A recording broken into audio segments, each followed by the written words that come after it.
quels sont les critères d'une véritable relation intime avec Dieu? Tout d'abord, il nous faut désirer passer du temps avec lui. Vous êtes d'accord? Quand on aime une personne, on aime passer du temps avec elle. Et dans le périscope prophétique, eh bien, le psalmiste a aperçu la beauté, la grandeur de Jésus. J'aimerais lire ce passage qui se trouve dans le psaume 45, versets 1 à 3, au chef des chantres sur les lys des fils de Corée, cantique, chant d'amour. Chant d'amour. Voilà ce qui est écrit dans la parole, un chant d'amour. Des paroles pleines de charme bouillonnent dans mon cœur. Amen. Je dis, mon œuvre est pour le roi, que ma langue soit comme la plume d'un habile écrivain. Tu es le plus beau des fils de l'homme, la grâce est répandue sur tes lèvres, c'est pourquoi Dieu t'a béni pour toujours. Dieu t'a béni pour toujours. Tout le livre du Cantique des Cantiques décrit d'une manière tellement remarquable la passion qui unit la Sulamite à son bien-aimé. N'est-elle pas malade d'amour pour lui? Amen. Voici ce que déclare le Cantique des Cantiques. Il y a ce passage qui va vous intéresser, qui va vous interpeller aussi. C'est ce passage de Cantique, chapitre 5, verset 8. « Je vous en conjure, filles de Jérusalem, si vous trouvez mon bien-aimé, que lui direz-vous? Que je suis malade d'amour. Que je suis malade d'amour. » Sommes-nous malades d'amour pour Jésus? Eh bien, si nous sommes malades d'amour pour Jésus, nous avons le désir d'entendre ce qu'il veut nous dire. Très tôt d'ailleurs, le jeune serviteur Samuel, qui officiait dans le temple sous la tutelle du sacrificateur Élie, démontra son profond désir de connaître la volonté de Dieu. La Bible dit, dans 1 Samuel 3,19, que Samuel grandissait. L'Éternel était avec lui, et il ne laissait tomber à terre aucune de ses paroles. Alors qu'il était dans le temple, Samuel entendit la voix de l'Éternel qui l'appelait par son nom. Exhorté et encouragé par Élie, il a fait ses premiers pas sur le chemin de la communion avec Dieu. Il a répondu à cette voix qui résonnait dans le tabernacle, « Parle, car ton serviteur écoute. » Entendre la voix de Dieu résonner dans notre cœur, n'est-ce pas là le désir de chaque enfant de Dieu? N'est-ce pas là votre désir? Ouvrir notre oreille à la voix de Dieu et avoir accès au conseil de Dieu. Telle est l'aspiration de chaque disciple authentique de Jésus. Si nous avons faim de Dieu, nous serons rassasiés. Ça, c'est la vérité. Voilà ce que déclare Ésaïe au chapitre 50 et au verset 4. « Il éveille chaque matin, il éveille mon oreille pour que j'écoute comme écoute des disciples. » L'Éternel annonce aussi ceci dans le chapitre 30, verset 21. « Tes oreilles entendront derrière toi la voix qui dira, voici le chemin, marchez-y, car vous iriez à droite ou vous iriez à gauche. » Mais comme Dieu nous aime, il ne veut pas que nous nous perdions et il fait en sorte de nous diriger sur le bon chemin. Et puis un autre désir, si nous aimons Jésus de tout notre cœur, c'est le désir de mieux le connaître. Le désir de mieux le connaître. Paul cherchait à connaître Christ dans toute sa plénitude. Regardez dans l'épître aux Philippiens, au chapitre 3, à partir du verset 7. Voilà ce que Paul déclare dans cet épître. Il dit « Mais ces choses qui étaient pour moi des gains, je les ai regardées comme une perte à cause de Christ. Et même je regarde toutes choses comme une perte, à cause de l'excellence de la connaissance de Jésus-Christ, mon Seigneur, pour lequel j'ai renoncé à tout. Je les regarde comme de la boue, afin de gagner Christ. Et d'être trouvé en lui, non avec ma justice, celle qui vient de la loi, mais avec celle qui s'obtient par la foi en Christ, la justice qui vient de Dieu par la foi. Ainsi, je connaîtrai Christ et la puissance de sa résurrection et la communion de ses souffrances, en devenant conforme à lui dans sa mort pour parvenir, si je puis, à la résurrection d'entre les morts. Ce n'est pas que j'ai déjà remporté le prix ou que j'ai déjà atteint la perfection, mais je cours pour tâcher de le saisir, puisque moi aussi, j'ai été saisi par Jésus-Christ. Frère, je ne pense pas l'avoir saisi, mais je fais une chose, oubliant ce qui est en arrière et me portant vers ce qui est en avant. Je cours vers le but pour remporter le prix de la vocation céleste en Jésus-Christ.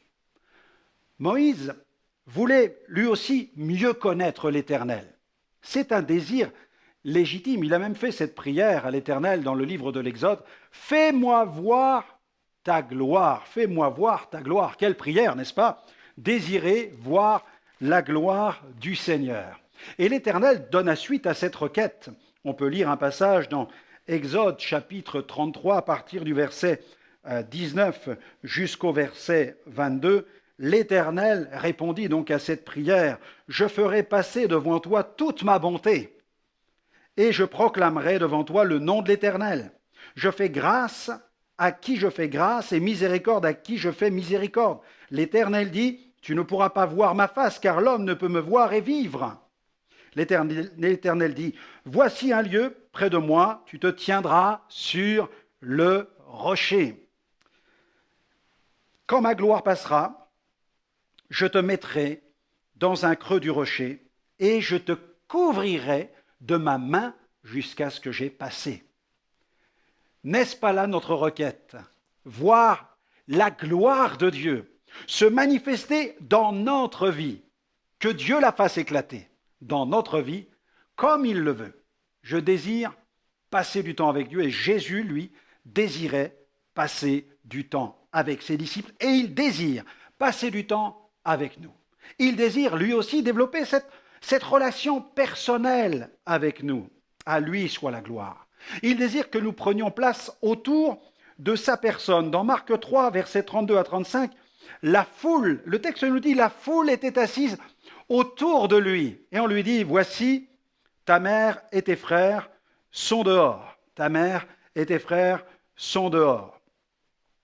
Et il te demande, et il répondit, qui est ma mère? Qui sont mes frères? Puis, jetant les regards sur ceux qui étaient assis autour de lui, voici, dit-il, ma mère et mes frères, car quiconque, c'est important, quiconque fait la volonté de Dieu, celui-là est mon frère, ma sœur et ma mère.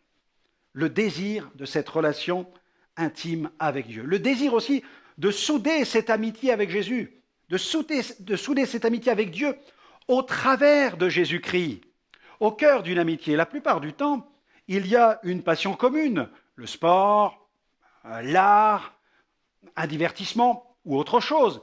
Dans cette relation qui nous unit à Dieu, le dénominateur commun est la personne de Jésus. Le Père aime son Fils et nous aussi. Nous aimons le Fils de Dieu. C'était le désir profond de l'apôtre Paul, consolider sa relation avec Dieu au travers de son identification à Jésus-Christ. Il aurait pu chercher à se confier dans tout son héritage religieux, mais il a préféré se confier dans la personne même de Jésus. Cette question que Jésus posa à l'apôtre Pierre, « Pierre, m'aimes-tu » il nous la pose aussi à nous aujourd'hui. Quelle est la nature de notre amour? Face à Jésus, surpris par la pertinence de la question, le cœur de l'apôtre a été comme mis à nu. Pierre ne put pas se dérober. Impossible de se défiler devant celui qui s'appelle la vérité. Mais il a répondu avec sincérité. Pierre savait.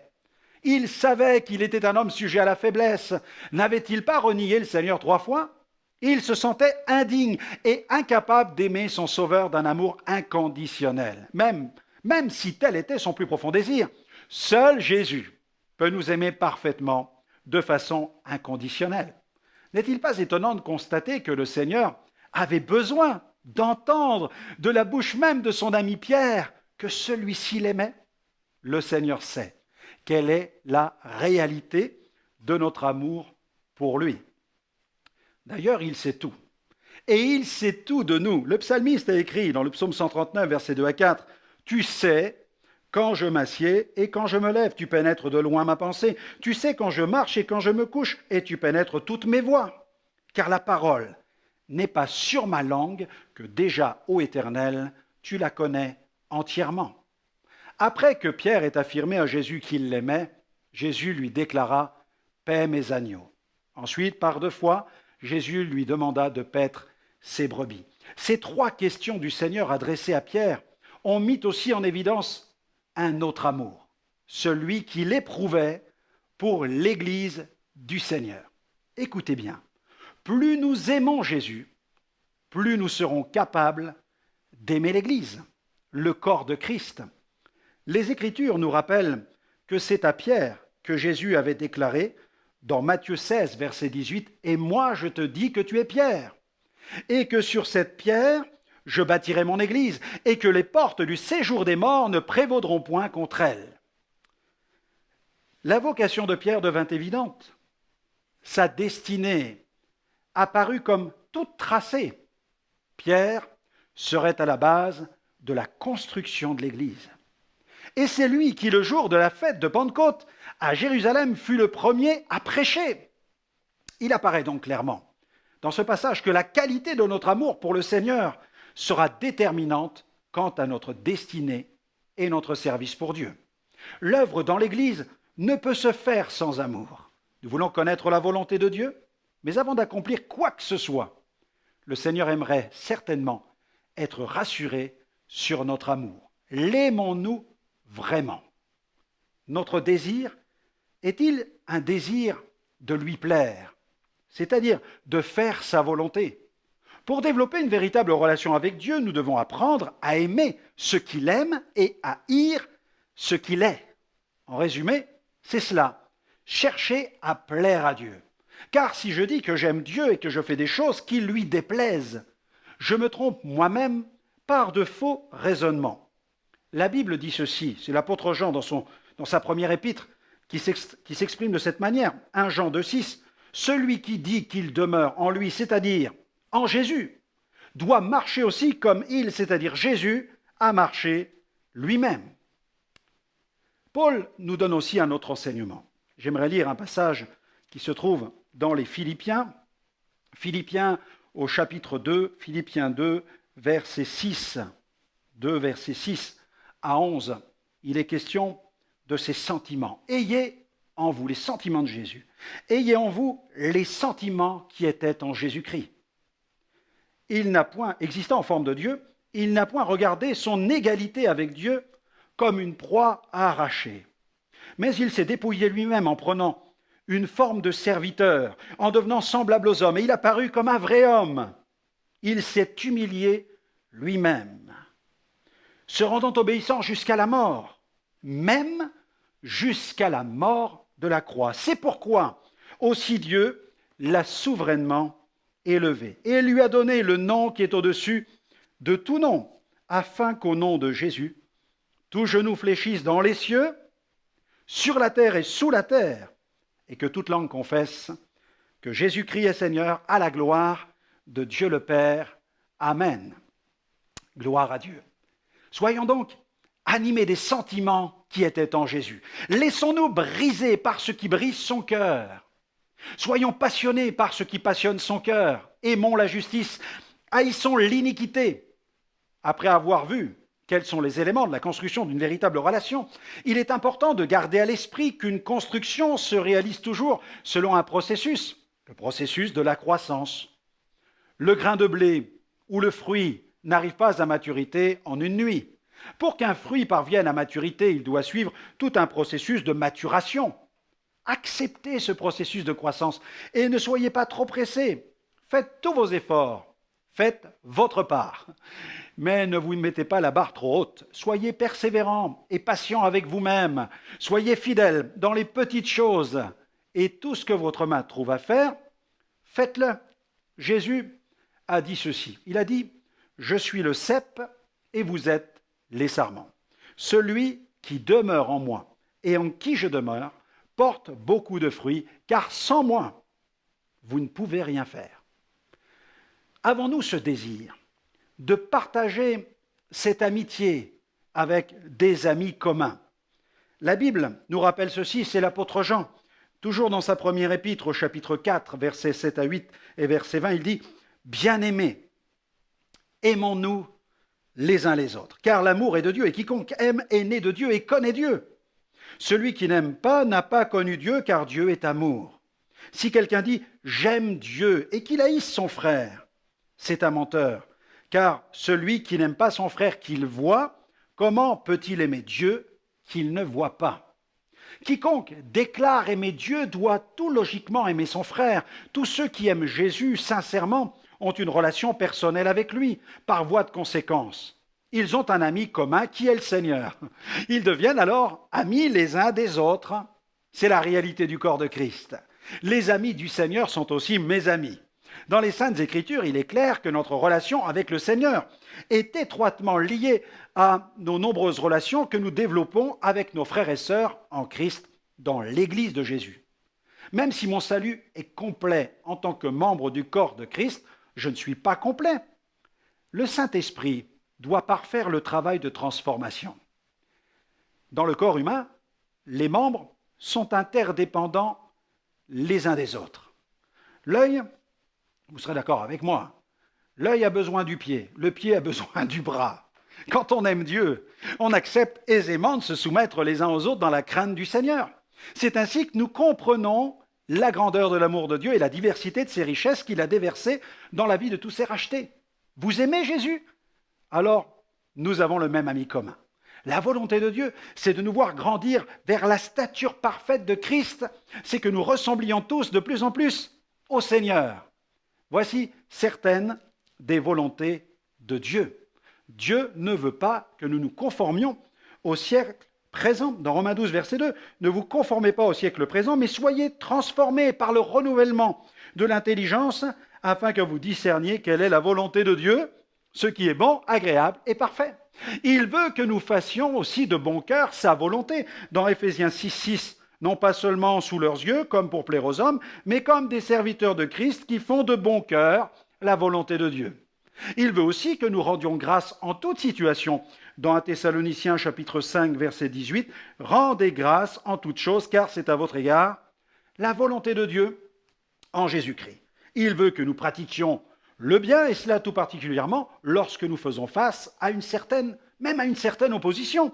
Dans 1 Pierre 2, verset 15, « Car c'est la volonté de Dieu qu'en pratiquant le bien, vous réduisiez au silence les hommes ignorants et insensés. » Amen. Quand le Seigneur permet des moments de souffrance dans nos vies, eh bien, il désire que nous acceptions ces épreuves comme faisant partie intégrante de la volonté de Dieu à notre égard. Dans 1 Pierre 3, 17, « Car il vaut mieux souffrir, si telle est la volonté de Dieu, en faisant le bien qu'en faisant le mal. » Dans 1 Pierre 4, 19, « Ainsi que ceux qui souffrent selon la volonté de Dieu remettent leurs âmes au fidèle Créateur en faisant ce qui est bien. » Il veut que nous nous abstenions des convoitises du monde. Ça, c'est aussi la volonté de Dieu. Et nous plaisons au Seigneur lorsque nous respectons sa parole. Dans 1 Pierre chapitre 4, verset 2, « Afin de vivre non plus selon les convoitises des hommes, mais selon la volonté de Dieu, pendant le temps qu'il nous reste à vivre dans la chair, ici-bas, sur la terre. » Dans 1 Jean 2, 17, « Le monde passe, sa convoitise aussi, mais celui qui fait la volonté de Dieu, attention, celui qui fait la volonté de Dieu demeure éternellement. » Alléluia. Alors, mes amis, faisons tous ensemble la volonté de Dieu et glorifions le Seigneur.